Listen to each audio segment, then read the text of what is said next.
আজ শুক্রবার, বন্ধের দিন, অফিস যেতে হবে না, তাই শামীম এখনও ঘুমাচ্ছে। রেহেনা বারান্দায় পায়চারি করছে। কখন শামীম ঘুম থেকে উঠবে, কখন ওর কাছ থেকে টাকা নিয়ে মার্কেটে যাবে।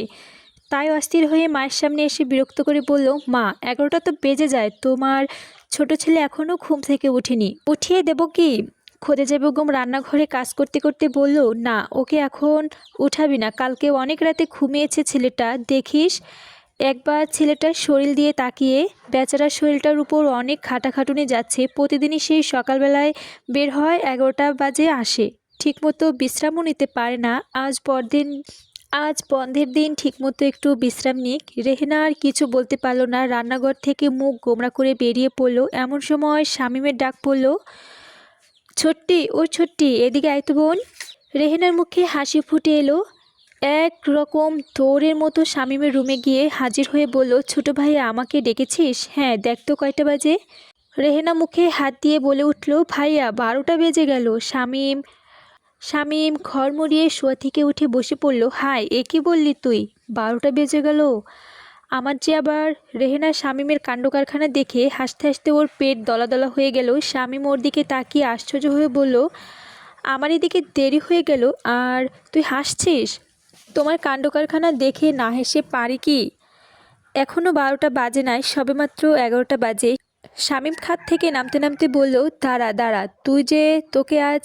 রেহেনা দৌড়ে শামীমের রুম থেকে বেরিয়ে পড়ল। শামীম বাথরুমে কাজটা সেরে রান্নাঘরে ঢুকে খোদেজা বেগমকে বলল, মা, তোমার ছোট্টিকে আর বাড়িতে রাখা যাবে না, ওকে তাড়াতাড়ি একটা বাড়ি থেকে বিদায় করে দিতে হবে। না হয় যে পাশের রুমে থেকে রেহেনা উত্তর দিল, তোমাকে আগে শ্বশুরবাড়ি পাঠাবো, তারপর না হয় আমি বিদায় নিব। মা, শুনছো তোমার ছোট্টির কথা?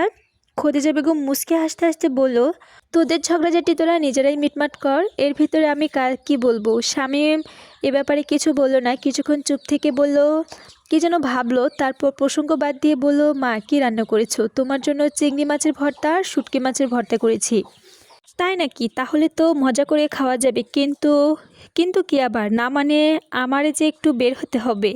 খোদেজা বেগম শামীমের মুখের দিকে কিছুক্ষণ তাকিয়ে থাকলেন, তারপর গম্ভীর হয়ে বললেন, প্রতিদিনই বাইরে যেতে থাকিস, আজ বন্ধের দিন বাসায় থাকবি, ভালোভাবে খাওয়া দাওয়া করবি, কিন্তু তা না করে বাইরে যেতে ছাটাং ছাটাং করে ঘুরবি।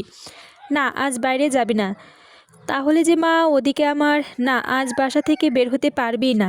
না বের হতে পারলে যে আমার। পাশে থেকে রেহেনা আস্তে আস্তে বলে উঠল, কোনো মেয়ের সঙ্গে কথা দিয়েছিস নাকি ভাইয়া?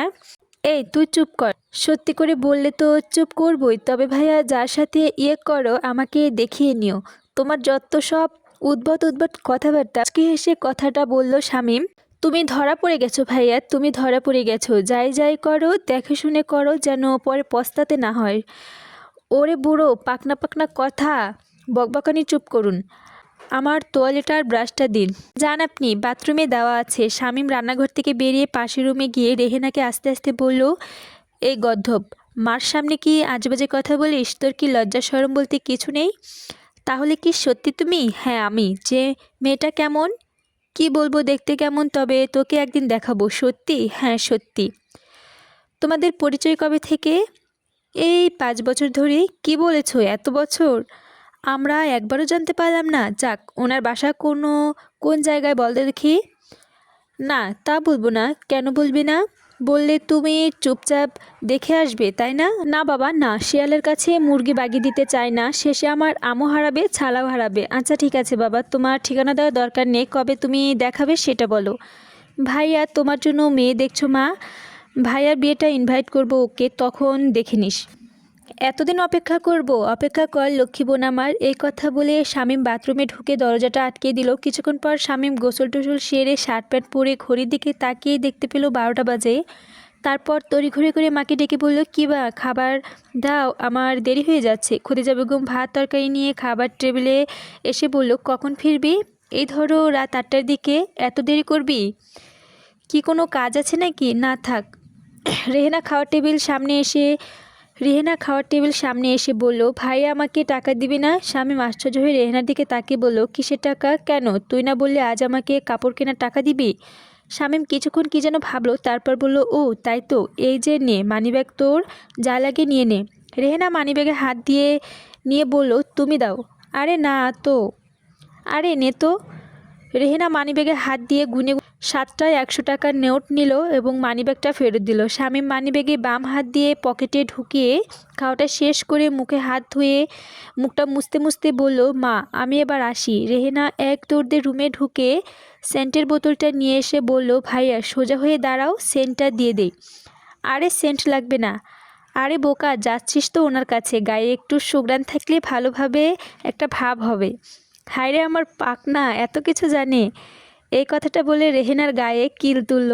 খদিজা বেগম রান্নাঘরে আড়াল থেকে ওদের কাণ্ডকারখানা দেখে বড় করে একটা নিঃশ্বাস ছেড়ে মনে মনে বলল, কে বলবে যে ওরা আপন ভাই বোন না? কিন্তু আমি তো জানি ওরা আপন ভাই বোন না। তবু যে ওদের ভিতর এত আন্তরিকতা আছে, এত আন্তরিকতা যেন সারাটা জীবন থাকে, এটাই আমি কামনা করি।